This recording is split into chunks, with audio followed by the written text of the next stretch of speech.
یہ کہانی ہے ایک ایسے گھر کی جہاں محبت اور دعاؤں نے ایک نئے جیون کا جنم دیا، لیکن تقدیر نے اس نئی زندگی کو ایک ڈراؤنے موڑ پر لے آیا۔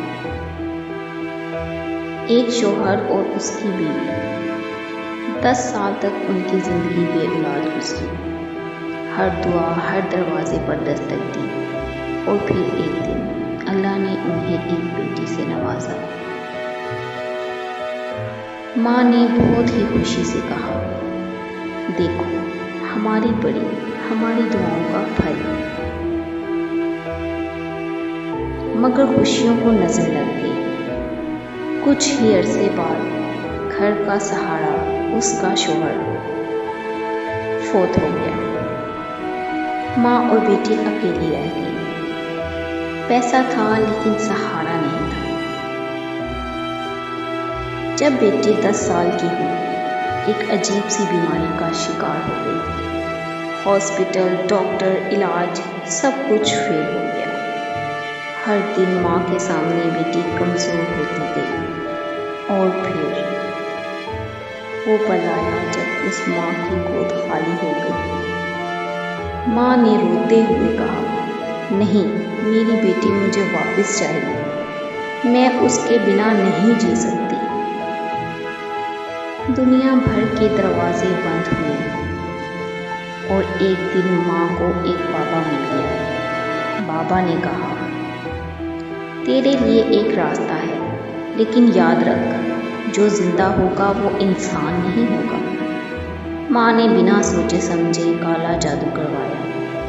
قبر کھودی گئی اور بیٹی واپس آ گئی، لیکن اب وہ بیٹی نہیں تھی۔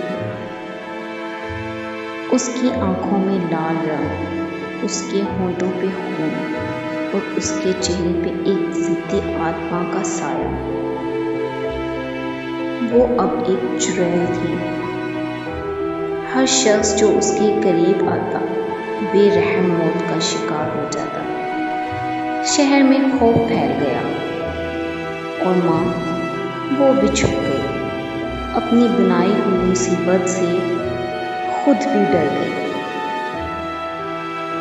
ایک رات ایک عالم آیا۔ اس نے کہا، یہ انسانی جسم میں آتما کا دھوکہ ہے۔